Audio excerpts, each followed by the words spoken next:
Hello everyone, welcome to UGC Net Study IQ platform. Shimal this side, your paper 1 and paper 2 commerce faculty.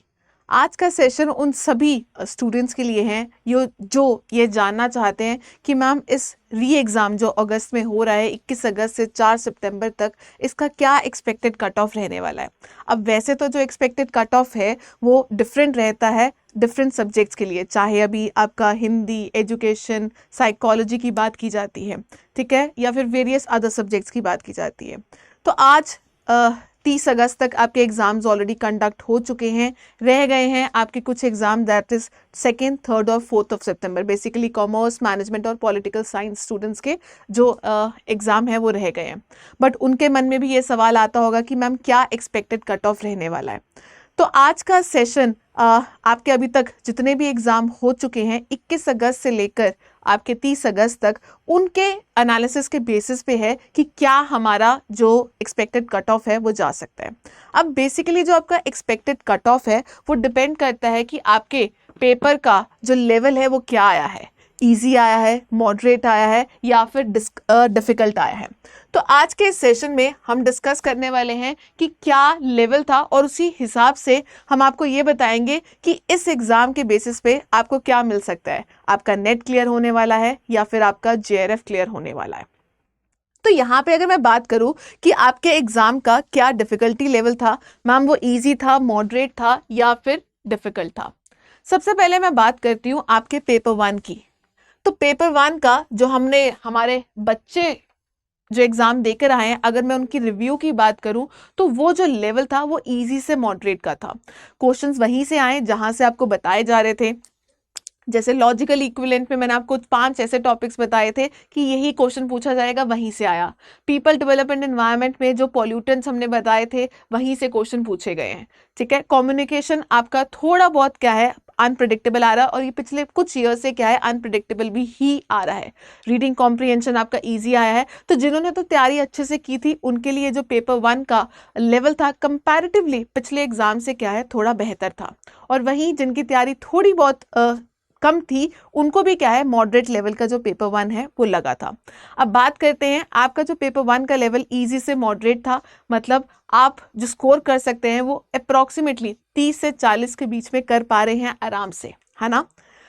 Where as अगर मैं paper 2 की बात करती हूँ तो वेरियस पेपर 2 की अलग अलग जो बच्चे हैं जिनका अलग अलग सब्जेक्ट था उनका भी क्या है, मॉडरेट। मैं इजी नहीं बोलूंगी, मॉडरेट। जैसा कि आपका दिसंबर 2023 का लेवल था उसी हिसाब से क्या है आपका ये री एग्जाम जो अगस्त का था वही लेवल था। तो आपको अगर आप यहाँ पे एक्सपेक्टेड कट ऑफ देखनी है तो आपको ये देखना पड़ेगा, अगर पेपर 2 की मैं बात करती हूँ कि आपके दिसंबर 2023 में क्या एक्सपेक्टेड कट ऑफ, क्या कट ऑफ गई थी उस साल में उस एग्जाम में। तो यहाँ पे आज मैं बात करने वाली हूँ ओवरऑल। तो मैं सब्जेक्ट वाइज कट ऑफ तो नहीं बताने वाली हूँ आपको कि क्या क्या डिफरेंट सब्जेक्ट्स की क्या क्या कट ऑफ जाने वाली है, वो आप बेहतर जानते हैं। पर जो मैंने एग्जाम एनालिसिस देखा है और जो डिफिकल्टी लेवल देखा है आपका कि इजी से मॉडरेट के बीच में आया है, तो वहाँ पे कुछ हम एनालिसिस लगा सकते हैं बेस्ड ऑन माई एनालिसिस कि यहाँ पे आपका अगर इस रेंज के बीच में आप आते हो तो आपका नेट क्वालिफाई हो सकता है, और अगर आप इस रेंज के बीच में आते हो तो आपका क्या है, जेआरएफ क्वालिफाई हो जाएगा। तो what is the expected cut of, मैं अगर पेपर 1 की बात करूं तो पेपर 1 में अगर मैं देखती हूं कि अगर पेपर आपका इजी से मॉडरेट में आया है तो आपके 30 से 35 क्वेश्चन क्या है आराम से सही हो जाने चाहिए, ठीक है। और पेपर 2 में भी आपके क्या है 60 to 65%, मतलब 60 से 65 क्वेश्चंस आउट ऑफ 100 क्या है वो भी सही होने चाहिए।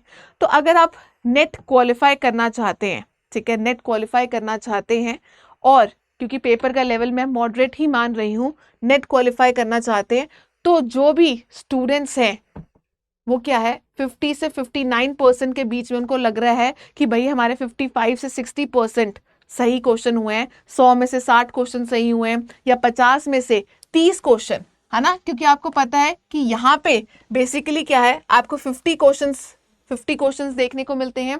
तो 50 क्वेश्चंस में से अगर आपके 30 क्वेश्चन भी ठीक हुए हैं तो आप क्या है पेपर 1 अपना क्वालिफाई कर सकते हैं। सिमिलरली अगर पेपर 2 में से अगर आपके 100 में से 60 क्वेश्चन ठीक हुए हैं, 60 या 65 क्वेश्चंस ठीक हुए हैं, तो आपके चांसेस क्या हैं जेआरएफ क्वालिफाई करने के भी हैं। तो मतलब अगर आपको लग रहा है कि 55 से 60% के बीच में आए हैं, मैं जर्नल कैटेगरी अनरिजर्व्ड की बात कर रही हूं, तो आप नेट क्वालिफाई कर सकते हैं। पर अगर आपको लग रहा है क्वेश्चंस को देखते हुए कि आपने 60 प्लस क्वेश्चंस ठीक किए हैं, 60% से ज़्यादा आप स्कोर कर रहे हैं, तो अगर यही 62 से 66% तक आप वेरी कर रहे हैं जर्नल कैटेगरी में, तो डेफिनेटली आप जेआरएफ भी क्वालिफाई कर सकते हैं। तो मतलब 300 मार्क्स में से, है ना, 50 क्वेश्चन उसके, 100 मार्क्स का पेपर आपका होता है पेपर 1 का, और 200 मार्क्स का पेपर होता है आपका पेपर 2 का। तो अगर आपके अराउंड 190 से 210 के बीच में आ रहा है, तो आपका जेआरएफ होने के चांसेस क्या हैं, काफी ज्यादा है। तो ये है एक खुशखबरी। अब बात तो कर रहे हैं कि जिनका एग्जाम 30 अगस्त तक हो चुका है। मैम हमारा एग्जाम अभी होना बाकी है, दैट इज 2nd, 3rd और 4th सितंबर को। हमारे लिए कुछ टिप्स एंड ट्रिक्स है। तो ये कुछ क्वेश्चंस है जहां से ये कुछ टॉपिक्स है जहां से क्या है आपको क्वेश्चंस पूछे जा रहे हैं। तो इनको जाने से पहले जरूर रिवाइज करके जाइएगा। स्वयं प्रभा के चैनल्स, उन चैनल्स के ऊपर कौन से कोर्सेज चलते हैं, देन आपका MDGs और SDGs, इसके अलावा आपका नेशनल क्रेडिट रैंकिंग फ्रेमवर्क पूछा जा रहा है। इसके अलावा लॉजिकल रीजनिंग में आपका फॉर्मल एंड इनफॉर्मल फैलेसीज पूछी जा रही हैं, स्क्वायर ऑफ ऑपोजिशन पूछा जा रहा है। इसके अलावा इंडियन फैलेसी से आपको हमेशा क्वेश्चन आता ही आता है, हेतुवाद से क्वेश्चन आता है, न्याय फिलॉसफी से आता है, तो वो मत छोड़ के जाइएगा। ICT में आपका गीगाबाइट्स, GB, टेट्राबाइट्स, इनसे क्वेश्चन आ रहे हैं। मालवेयर से क्वेश्चन आ रहे हैं। रीडिंग कॉम्प्रिहेंशन आपका थोड़ा सा ईजी आ रहा है। DI आपका मिक्स आ रहा है, ठीक है। उसके अलावा प्लेजरिज्म, रिसर्च में प्लेजरिज्म के रूल्स पूछे जा रहे हैं। देन आपके प्रैक्टिकल क्वेश्चंस आ रहे हैं, मीन स्टैंडर्ड डेविएशन से रिलेटेड क्वेश्चंस पूछा जा रहा है। Hypothesis, type 1, type 2 errors, null alternative पूछा जा रहा है। Parametric, non parametric test, T test, chi square, ANOVA आपसे पूछा जा रहा है। इसके अलावा types of research, cross sectional research आपसे पूछी जा रही है। एक्सपेरिमेंटल रिसर्च को जरूर पढ़ के जाइएगा। हायर एजुकेशन में मैं बात करूं तो आपकी एंशियंट यूनिवर्सिटीज, इग्नू से रिलेटेड क्वेश्चंस आ रहे हैं, ठीक है। स्टेप सीक्वेंस में यूनिवर्सिटीज को अरेंज करने के लिए आपसे बोला जा रहा है। तो ये ऐसे कुछ रिसर्च में मैं बात करूं, APA, ठीक है, और MLA रेफरेंस स्टाइल आपसे पूछा जा रहा है। तो ये कुछ ऐसे टॉपिक्स हैं जहां से आपको रिपीटेडली क्वेश्चंस आ रहे हैं, और ये वही सारे टॉपिक्स हैं जो हमने अपनी मैराथन्स में कंडक्ट किए हैं, या लास्ट फ्यू डेज में हमने अपने YT सेशंस में इंपॉर्टेंट सेशंस कंडक्ट किए हैं। If you are still preparing for the exam और आपने अभी तक इन सेशंस को नहीं देखा है, तो आप हमारे YT सेशंस, मतलब जो भी YouTube के ऊपर लाइव सेशंस हैं, उसकी प्लेलिस्ट में जाते हुए पेपर 1 के सभी सेशंस को क्या है देख सकते हैं। तो अगर आप इनको करते हैं तो डेफिनेटली जितने भी टॉपिक्स मैंने आपको बताए हैं उसमें आप एटलीस्ट 30 क्वेश्चंस आउट ऑफ 50 क्या है बिना झिझक के क्या है सही कर सकते हैं। और बहुत सारे स्टूडेंट्स का ऐसा मानना भी है कि मैम हमारा पेपर जो 1 है बहुत ही अच्छा हुआ है जस्ट बिकॉज ऑफ यू, ठीक है। तो ऐसा कुछ नहीं है, अगर आपने मेहनत की हुई है तो definitely you will be able to crack your exam. So just expected cut off आपको मैंने बता दी है। If you are from the unreserved category, general category, तो अगर आप 55 से 59 के बीच में आते हो तो आपका नेट क्वालिफाई होने के पूरे चांसेस हैं। और अगर आप 60 अबव जाते हैं, तो 62 से 66 के बीच में जाते हैं, तो आपका JRF होने के क्या है पूरे चांसेस है। फाइन, तो ये वेरी करता है +-2 depending upon your subjects also. तो यहाँ पे मैं आपको कॉमर्स का बेहतर एनालिसिस बता पाऊंगी आफ्टर योर 3rd सितंबर।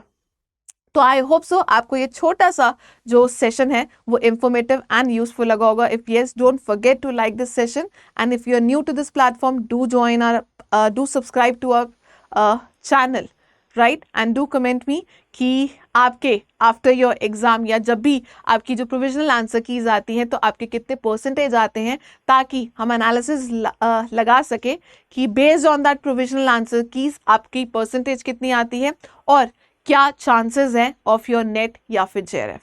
सो शीमल this side, your paper 1 and paper 2 commerce faculty. Thank you for watching this video. Have a nice day.